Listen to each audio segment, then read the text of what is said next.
Dear students, welcome. मैं हूं भुवनेश चंद्र माथुर। हम कर रहे हैं समाजवाद कहाँ पर? यूरोप में। यूरोप में समाजवाद और रूसी क्रांति।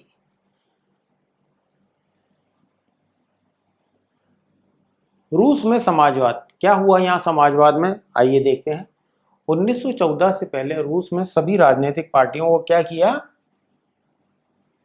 गैर कानूनी घोषित कर रखा था। कब से पहले? 1914 से पहले। किसका राज था? जार का। मार्क्स के विचारों को मानने वाले, हमने मार्क्स को बहुत गहराई से इससे पहले वाले वीडियो में बताया है मैंने आपको। वापस से देखिए, मार्क्स के विचार हमेशा हमारे काम के हैं। मार्क्स के विचारों को मानने वाले कौन लोग? समाजवादियों ने 1898 में Russian social democratic workers party बनाई थी। रूसी सामाजिक लोकतांत्रिक श्रमिक पार्टी का इन्होंने गठन किया था। अब आगे क्या हुआ? सरकारी आतंक और डर के कारण इस पार्टी को गैर कानूनी संगठन घोषित कर दिया था, और तो इसको चुप चुप के काम करना पड़ता था इस पार्टी को। तो इस पार्टी का एक अखबार निकलता था। उसने क्या किया? मजदूरों को एक सूत्र में पिरो दिया। ये सब यूनाइटेड हो गए और हड़ताल आदि कार्यक्रम आयोजित करने लग गए। अब आप समझ सकते हैं कि 1914 से पहले रूस में कोई भी पॉलिटिकल पार्टी गैर कानूनी थी। अगर थी भी तो उसको अंदर ही अंदर चुपचाप काम करना पड़ेगा, छुप छुप के। पकड़े गए तो समझ ही सकते हैं आप क्या हो सकता है, क्योंकि गैर कानूनी है। गैर कानूनी में फांसी भी लगवा सकते हैं वो आपको। प्रशासन जो शासक है फांसी भी लगवा सकता है। इस तरह का वहाँ पे कानून कायदे चल रहे थे। कोई इस बात को समझने में किसी को मुश्किल है तो मुझे मैसेज करें। इससे सरल तो मैं और भी सरल हो सकता हूं। वैसे तो मैं बहुत ही शुद्ध, बिल्कुल जो आम बोलचाल की भाषा है वो काम में ले रहा हूं, ठीक है। कार्ल मार्क्स के विचारों से प्रेरित होकर मजदूरों ने संगठन बनाया। क्या नाम था? रूसी सामाजिक लोकतांत्रिक श्रमिक पार्टी। अंदर ही अंदर ये काम करती थी। मैंने आपको कहा भी है कि विचार बहुत जल्दी फैलते हैं। विचार फैलने का माध्यम क्या हो सकता है? अखबार। ये पार्टी अंदर ही अंदर अखबार भी निकालती थी। अखबार निकलेगा तो बात दूर तक जाएगी, पढ़ेंगे लोग और आपस में चर्चा होगी तो बस क्रांति का बिगुल बजेगा। आइए, कुछ रूसी समाजवादियों को लगता था कि रूसी किसान जिस तरह से समय समय पर जमीन बांटते, और उससे पता चलता है कि वे स्वाभाविक रूप से समाजवादी भावना वाले लोग हैं। अब रशिया में कुछ समाजवादी लोग पहले से ही हैं। उनको लगता कि रूसी किसान जिस तरह से जमीन टाइम टू टाइम जमीन छोड़ देते, नहीं लेते, बांटा बूटी करते रहते, उससे ये उनको आइडिया लग गया कि यहाँ की क्या फीलिंग है, अंदर की भावना क्या है? समाजवादी, समाज के लिए, एवरीथिंग फॉर सोसाइटी। मैं सोसाइटी के लिए, सोसाइटी मेरे लिए। ये भावना बलवती हो गई, ये फीलिंग फैल गई, विचार फैल गए, अखबारों में विचार आने लग गए। एक पार्टी अंदर ही अंदर काम कर रही है। इसी बेस पर उनका मानना था कि रूस में मजदूर नहीं बल्कि किसान ही क्रांति की मुख्य शक्ति बनेंगे। मजदूर भी हैं, किसान भी हैं, लेकिन यहाँ किसमें ज्यादा ऐसा लग रहा है पढ़ने से किसान ही क्रांति का बिगुल बजाएंगे एक दिन, जबकि दूसरे देशों में हमने देखा मजदूर या शहरों का निचला स्तर, निचले आर्थिक स्तर पर जीवन यापन करने वालों ने क्रांति रची। यहाँ कौन करेगा? किसान। कहाँ की बात कर रहा हूं मैं? रूस यानी रशिया की। वे यानी किसान क्रांति का नेतृत्व करेंगे और रूस बाकी देशों के मुकाबले ज्यादा जल्दी समाजवादी देश बन जाएगा। और हुआ भी यही सच में, क्योंकि जब लोगों की ये फीलिंग हो गई, भावना बदल गई अंदर ही अंदर, ये हमारा जार क्या कर रहा है हमारे लिए। 19वीं सदी के आखिर में रूस के ग्रामीण इलाकों में समाजवादी सक्रिय हो गए। सन 1900 में उन्होंने सोशलिस्ट रिवॉल्यूशनरी पार्टी, हिंदी में क्या हो गया? समाजवादी क्रांतिकारी पार्टी बना ली। किसने बनाई? किसानों ने। कहां पर? रशिया में। कौन से सन में? 1900 में। इस पार्टी ने किसानों के अधिकारों के लिए संघर्ष किया और मांग की कि सामंतों के कब्जे वाली जमीन फौरन किसानों को बांट दी जाए, वापस दे दी जाए, किसानों को सौंपो जमीन। सामंतों के कब्जे में क्यों है? क्योंकि वो उस पर हल थोड़ी चला रहे हैं, वो उस पर खेती बाड़ी के काम थोड़ी कर रहे हैं, जो कर रहे हैं उनके नाम जमीन की जाए। किसानों के सवाल पर सामाजिक लोकतांत्रिक सोशल डेमोक्रेट्स खेमा जो था से सहमत नहीं था। ये सामाजिक क्रांतिकारियों में और इनमें थोड़ा भेद है, तो वो राजी नहीं थे सोशल डेमोक्रेट्स। आगे क्या हुआ? लेनिन ने, बहुत बड़े लीडर है, इनका मानना क्या हुआ कि किसानों में एकजुटता नहीं है। लेनिन समझ गए, वे बटे हुए हैं। कुछ किसान गरीब थे तो कुछ अमीर भी हैं, कुछ मजदूरी करते थे, कुछ पूंजीपति थे जो नौकरों से खेती करवाते थे, यानी सब तरह से हैं। पैसे वाले भी हैं तो उनके दूसरे किसान आके नौकरी कर रहे हैं, गरीब है तो किसी दूसरे के खेत पे जाके मजदूरी पाते हैं दिन भर की, वैसी बात है। लेनिन इस चीज को समझ चुके थे। आगे, इन आपसी विभेदों के चलते हुए सभी समाजवादी आंदोलन का हिस्सा नहीं हो सकते थे, क्योंकि देखिए कॉमन सेंस की बात है, जिसके पास पैसा है उसे पावर है, तो वो उसकी खेती बाड़ी वो खुद कर लेगा। जो अमीर किसान है उसकी कंडीशन और गरीब किसान की कंडीशन में रशिया में बहुत फर्क है। दोनों की आर्थिक परिदृश्य अलग है, दोनों की सोच अलग है। वो अखबारों से भी प्रेरित हो गए जो गरीब किसान है। गरीब किसान कह रहा है ये सामंतों के कब्जे से जमीन निकलवाओ और मुझे दो, हल बैल तो मैं चला रहा हूं, खेती परिश्रम तो मैं कर रहा हूं, ये जमीन मुझे दो। अमीर किसान कहता है मुझे क्या मतलब है तुम्हारी क्रांति। सांगठनिक रणनीति के सवाल पर पार्टी में गहरे मतभेद थे। व्लादिमीर लेनिन बोल्शेविक खेमे के मुखिया ये मानते थे, सोचते थे कि जार जो है राजा शासित रूस जैसे दमनकारी समाज में पार्टी अत्यंत अनुशासित होनी चाहिए और अपने सदस्यों की संख्या व स्तर पर उसका पूरा नियंत्रण होना चाहिए। दूसरा खेमा मेंशेविक ये मानता था कि पार्टी में सभी को सदस्यता दी जानी चाहिए। तो बोल्शेविक क्या चाहते हैं? बोल्शेविक चाहता है, मेंशेविक चाहता है, हम यहां देख लेते हैं।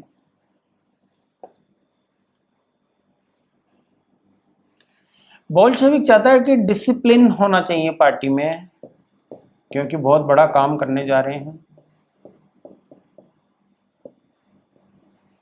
स्तर का है स्टैंडर्ड, जो मेंबर आप बनाने जा रहे हैं ना उनका स्टैंडर्ड, उनकी सोच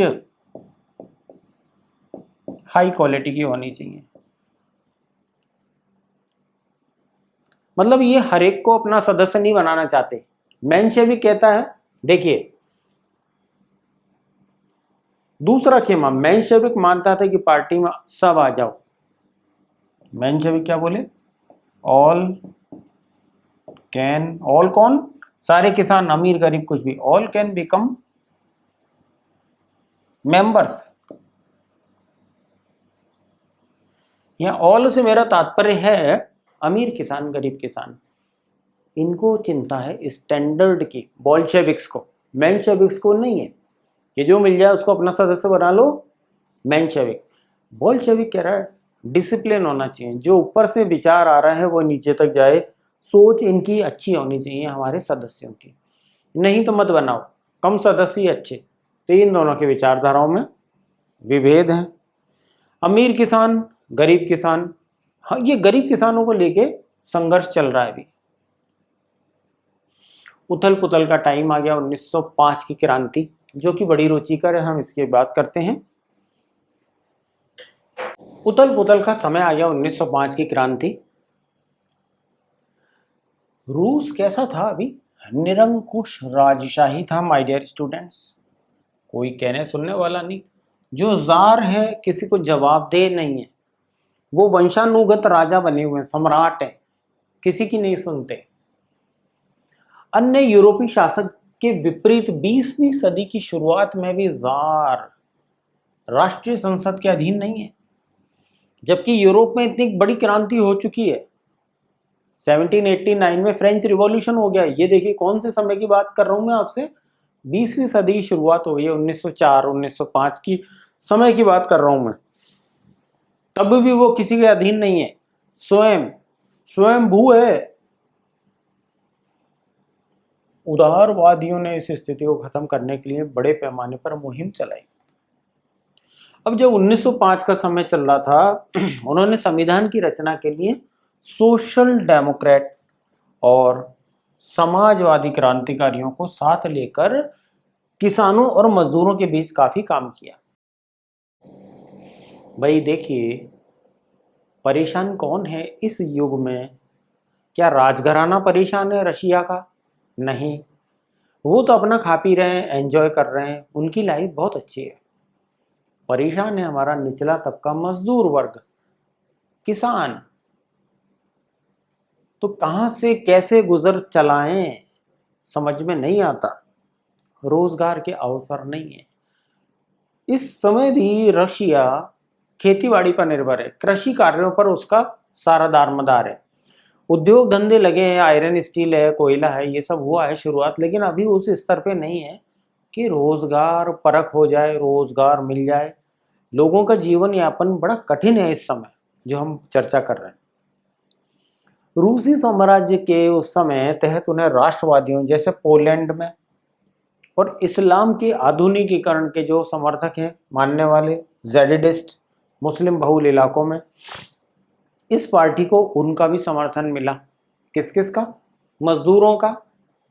सोशल डेमोक्रेट जो पार्टी है उसको समर्थन मिला। किस किस का? मजदूरों का, गरीब किसानों का भी शब्द यूज कर लेते हैं, और इस्लाम को आधुनिकीकरण की तरफ ले जाने वाले जेडिडिस्ट। ये जो है जेडिडिस्ट, यहाँ की एक मुस्लिम प्रजाति है, मुस्लिम बहुल इलाकों में भी इस पार्टी को, कौन सी पार्टी को? वापस देखिए, सोशल डेमोक्रेट। रूसी शासक एक निरंकुश शासक है, राजशाही। राजशाही का मतलब अल्टीमेट आराम में जिंदगी जी रहा है वो तो ये कह लीजिए सोने चांदी के बिस्तरों पे सो रहा है, उसे कोई मतलब नहीं है आम जनता। सूखा पड़ जाओ, बर्फ आ जाओ, फसल खराब हो जाओ, उद्योग धंधे चौपट हो जाओ, बेरोजगारी, कोई मतलब नहीं है उसका। तो ये यहाँ का सीन हमने देखा 1905 का। सोशल डेमोक्रेटिक पार्टी को इन सब लोगों का सहयोग मिला। जैसा सपोर्ट की पोलैंड में प्राप्त था वैसा ही रशिया में भी मिला। रूसी मजदूरों के लिए 1904 का साल बहुत बुरा रहा। देखिए क्या शब्द है, रूसी मजदूरों के लिए। इस समय क्या मुश्किल हो गई कि खाने पीने की चीजों के दाम बहुत ज्यादा बढ़ गए, और इधर 20% की जो वेतन मिल रहा था, पगार, मजदूरी, सैलरी, तनख्वाह, कुछ भी कह लो, रोज की पगार कह लो, उसमें सच में देखो तो 20% की गिरावट आ गई। जो मेरे रोज का खर्चा घर का 100 रुपए में चलता था, मजदूर वर्ग की बात कर रहा हूं, अब उतना ही सामान खरीदने में 120 रुपए चाहिए। तो जब मेरी आमदनी तो 100 रुपए है, सामान महंगा हो गया, तो मैं कैसे गुजर बसर करूंगा बताइए जरा। उसी समय मजदूर संगठनों की सदस्यता में तेजी से वृद्धि हुई। कि देखिए साहब, जब परेशान होता है आदमी तो कोई ना कोई जरिया ढूंढता है, कोई ना कोई जरिया उसको मिल गई, मजदूरों की यूनियन, ट्रेड यूनियन, कि अब जाएं तो जाएं कहाँ, कोई जरिया नहीं बचा। 1904 में ही गठित की गई असेंबली ऑफ रशियन वर्कर्स, मतलब साफ है, रूसी श्रमिक सभा ये बनी, के 4 सदस्यों को पुटिलोव आयरन वर्क्स में उनकी नौकरी से ही निकाल दिया। तो बहुत बड़ा विवाद होगा। मजदूरों ने आंदोलन छेड़ने का ऐलान कर दिया। अगले कुछ समय के भीतर सेंट पीटर्सबर्ग के 1,10,000 से ज्यादा मजदूरों ने काम के घंटे घटाकर 8 घंटे किए जाने की मांग कर दी, और वेतन में वृद्धि और कार्य स्थितियों में सुधार की मांग करते हुए हड़ताल पर चले गए। देखिए हुआ क्या, मुश्किल क्या थी यहां पर।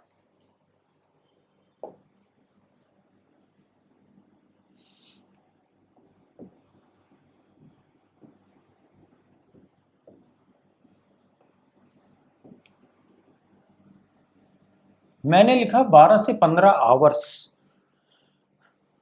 रशिया की फैक्ट्रियों में इनसे मजदूरों से काम करवाया जाता था। जो लेबर चार्जेस हैं, लेबर है ना, वो बढ़ाने की जगह और घटा दी गई। एक तो प्रॉब्लम ये हुई। दूसरा, प्राइस, रोजमर्रा के सामान के प्राइस ऑफ गुड्स ये बढ़ गए। तो जरा सोचिए कि जब पहले ही गुजर मुश्किल थी, महंगाई बढ़ गई 20% के आसपास, तो अब घर बार कैसे चलेगा। प्राइस ऑफ गुड्स बढ़ गया 20% से, लेबर की इनकम घट गई। मैं इनकम भी लिख देता हूं ताकि आप समझ जाएं। काम करने के घंटे रोजाना 12 से 15, उसमें भी हमने, आप ध्यान रखिए कि मेल फीमेल का रेशियो अलग है। मेल को पैसा ज्यादा दे रहे हैं, फीमेल को कम दे रहे हैं, ये भी बात है। सोशल डेमोक्रेट नाम की पार्टी बन गई। फार्मर्स, किसान लिख देता हूं, सदस्य बन गए, इस पार्टी के सदस्य बन गए। औद्योगिक वर्कर्स, इंडस्ट्रियल वर्कर्स भी इसके सदस्य बन गए। अखबार निकलने लग गए। ये सारा परिदृश्य मैं समझा रहा हूं आपको। पेपर आने लग गए, पेपर से मतलब न्यूज़पेपर है ना, न्यूज भी लिख देता हूं मैं, न्यूज़पेपर निकलने लग गए। एक पार्टी अंदर ही अंदर काम करने लग गई। ये सारा वर्ग शिक्षित हो गया, शिक्षित हो गया तो जाग गया, जाग गया तो यूनियन बन गई, यूनियन बन गई तो ये डिमांड रख दी। समझना आसान कर दिया मैंने आपके लिए।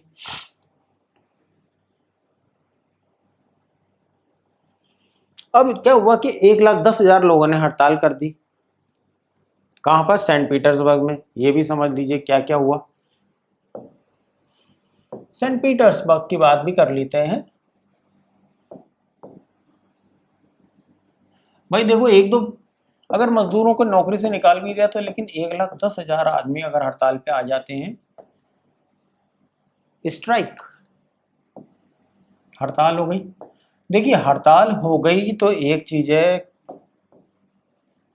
प्रोडक्शन नीचे आ गया। सबसे बड़ी मुश्किल पूंजीपति को ये चुभती है। प्रोडक्शन क्या हो गया, जो हो रहा था क्या हो गया, नीचे आ गया। तो किसी भी पूंजीपति को, उद्योगपति को मुनाफा ही नजर आता है, उसको अपना प्रोडक्शन होगा तो ही बिकेगा। वो बंद हो गया। और इधर मजदूर क्या कह रहे हैं, वर्किंग आवर हमारे कम कर दीजिए। वर्किंग आवर हमारी डिमांड है कि कम करो, 15-15 घंटे काम नहीं करेंगे हम। करें भी क्यों, वर्किंग आवर घटाए जाए। और हमारे वेजेस या तो मंथली तय होगी या जो भी रोज की होगी, कैसी भी, ये हमारी बढ़ाई जावे। तो तीर के निशानों से याद रखिए, 1,10,000 लोगों ने सेंट पीटर्सबर्ग के उद्योगों में, मजदूरों ने हड़ताल कर दी। प्रोडक्शन गिर गया। वर्किंग आवर्स ये कम करना चाह रहे थे कि अब कि ऐसा करो कि सिर्फ 8 घंटे हम काम करेंगे, वेजेस हमारी बढ़ाई जाए। क्योंकि महंगाई हमारी देन नहीं है। महंगाई पता नहीं किस वजह से बढ़ी है रशिया में, हमें नहीं पता। मजदूरों किसानों ने महंगाई नहीं बढ़ाई है। तो आप इसको देखते हुए पगार बढ़ाएं, वर्किंग आवर्स हमारे कम करें। इस तरह से हमें ये खाका समझना पड़ेगा। कहाँ की घटना है? Saint Petersburg. तो हमने देखा कि सेंट पीटर्सबर्ग में ये सारी एक्टिविटी हुई है।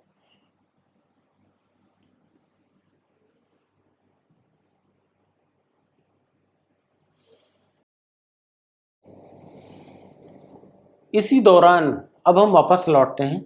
क्या हुआ? परिदृश्य बदला, सीन चेंज हो गया। अब इसी दौरान जब फादर गेपोन के लीडरशिप में मजदूरों का एक जुलूस, विंटर पैलेस, कहाँ जा रहे हैं? विंटर पैलेस की तरफ जा रहे हैं। एक जुलूस लेके जा रहे हैं, विंटर पैलेस, है ना। याद रखिए, ये क्या है? जार का महल है। जार कौन है? यहाँ का शासक है, मतलब रशिया का शासक को जार कहते हैं। CZAR भी कहते हैं और TSAR भी कहते हैं, जार। तो पुलिस और कॉजेक्स ने मजदूरों के ऊपर गोली चला दी। इस घटना में 100 से ज्यादा मजदूर मारे गए और 300 के आसपास मजदूर घायल हो गए। जबकि फादर गेपन के साथ साथ ये मजदूर सिर्फ एक कागज देने राजा के पास जा रहा था, तो गोली चलाने की जरूरत क्या हुई? 100 लोग मर गए, 300 घायल हो गए। अब आप समझ सकते हैं कि ये एक शांति प्रिय जुलूस था। क्या था? शांति प्रिय जुलूस। इतिहास में इस घटना को ब्लडी संडे का नाम दिया गया, खूनी। क्या है? खूनी संडे है, याद रखिएगा। क्या कहते हैं इस संडे को? ब्लडी संडे, खूनी संडे, याद रखा जाएगा। ये शांति प्रिय जुलूस जा रहा है, आपको गोली चलाने की, फायरिंग की जरूरत क्या है? जार की पुलिस ने फायरिंग कर दी, निर्दोष लोग मारे गए 100 से अधिक और 300 घायल हो गए। भगदड़ भगदड़ मच गई वहां। 1905 की क्रांति की शुरुआत इसी बात से हुई, क्योंकि राजा की नीयत सामने आ गई कि 100 निहत्थे लोगों को, बेबस मजदूर अपनी केवल मांग रखने आ रहे हैं आपके पास हाथ जोड़ के, उनको आप मरवा रहे हो, गोली चलवा दी आपने। शुरुआत हो गई, सारे देश में हड़तालें होने लग गई, जबकि नागरिक स्वतंत्रता के अभाव का विरोध करते विद्यार्थी अपनी कक्षाओं का बहिष्कार करने लग गए, तो विश्वविद्यालय भी बंद कर दिए गए। अब देखिए, जिस जिस क्रांति में स्कूल और यूनिवर्सिटी का रोल आ गया है, घर घर में वो विचार पहुंच जाता है कि बच्चा या अध्यापक जब घर लौटते तो बात चलती है, आज क्या हुआ, कैसे जल्दी आ गए कॉलेज से या स्कूल से, हो गया, सारे में फैल गई कि 100 लोगों को मार दिया गया, 300 घायल हो गए। इसका नाम फिर रखा गया इतिहास के पन्नों में ब्लडी संडे, खूनी रविवार। जार की फौज ने गोलियां चला दी, जो कोसेक्स पुलिस है उसने गोलियां चला दी साबिन को।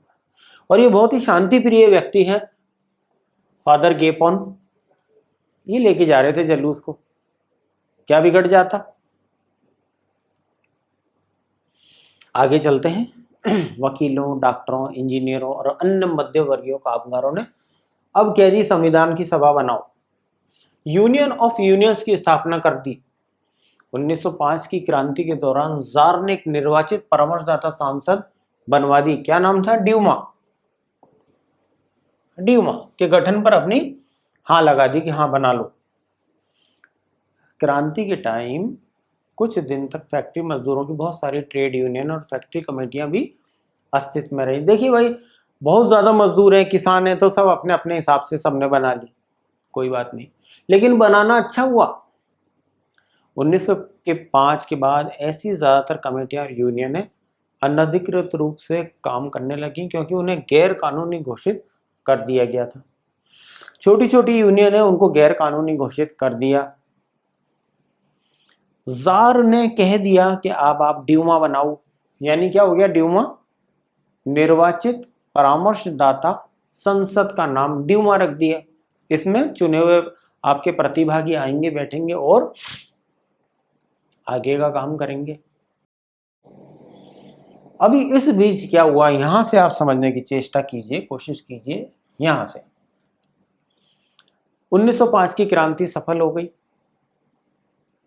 ब्लडी संडे नाम हो गया, खूनी रविवार। क्रांति के कुछ समय तक आप समझ सकते हैं, क्योंकि रशिया एक बहुत बड़ा देश है, कई ट्रेड यूनियनें अस्तित्व में आ गई, फैक्ट्रियों की कमेटियां भी बहुत सारी बन गई, सब अंदर ही अंदर काम करने लग गए। और 1905 के बाद भी ऐसी ज्यादातर कमेटियां और यूनियनें लगी रही। अब इस समय ही इनको गैरकानूनी घोषित भी कर दिया गया। ये सिनेरियो डेवलप हो गया, लेकिन आम जनता का विश्वास यूनियन में, कमेटियों में अभूतपूर्व है। देख लीजिए आप। अब इस ईरा में रशिया में आप देखेंगे राजनीतिक गतिविधियों पर भारी पाबंदियां लगी हुई हैं। जार ने पहली ड्यूमा को मात्र 75 दिन के भीतर पुनर्निर्वाचित, दूसरी ड्यूमा को 3 महीने में ही सस्पेंड कर दिया, बर्खास्त कर दिया। जार यानी यहाँ का राजा रशिया का किसी तरह की भी जवाबदेही या अपनी सत्ता पर किसी तरह का अंकुश नहीं चाहता है कि जो कुछ हूं मैं ही हूं रशिया का, जो को कानून बनाऊंगा मैं ही बनाऊंगा। उसने मतदान कानूनों में फेरबदल कर दी, तीसरी ड्यूमा में रूढ़िवादी राजनेताओं को भर डाला। ऐसा कोई उसने चक्कर चलाया? उदारवादियों और क्रांतिकारियों को बाहर रखा गया। रूढ़िवादियों को ले लिया। देखिए इस तरह से उसने कुछ चालबाजी चली।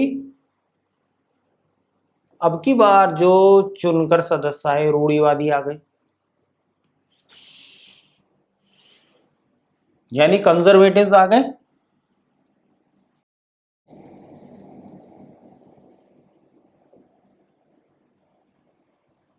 मतलब जो तीसरी बार का ड्यूमा बन गया,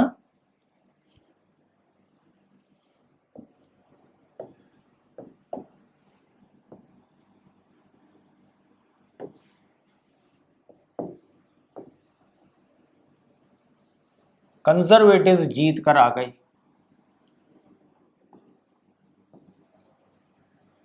चुनाव जीत गए, कुछ ऐसा उसने हेरफेर कर दी। रेडिकल्स यानी क्रांतिकारी और लिबरल्स ये बाहर रह गए, ये जीत कर नहीं आ पाए।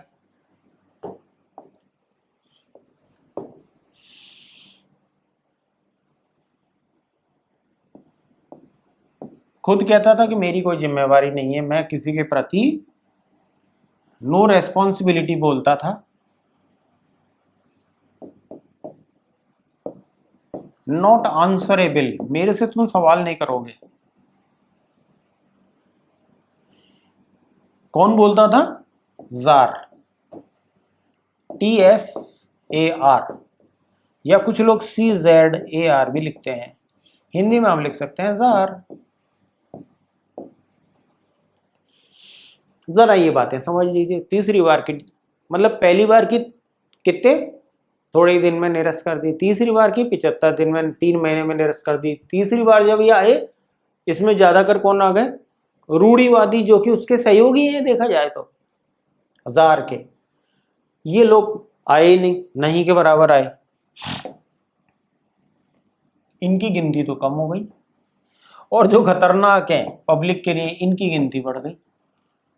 ये उल्टा काम हो गया। मेरी कोई जवाबदारी किसी के प्रति नहीं है, जार ने कह दिया। मैं किसी को जवाबदेह भी नहीं हूं रशिया में, जो कुछ है मैं हूं। इतनी बड़ी क्रांति के बाद भी ऐसे बोल रहा है। तो देखिए ये सब याद रखिए। इसी क्रम में हमको ये सीखना है, रूढ़िवादी राजनेताओं को भर डाला, उदारवादी और क्रांतिकारी को बाहर रह गया। कम आए वो। ड्यूमा का गठन पे सहमति तो दे दी। अब आगे इसके हम देखेंगे आगे जार का क्या हुआ।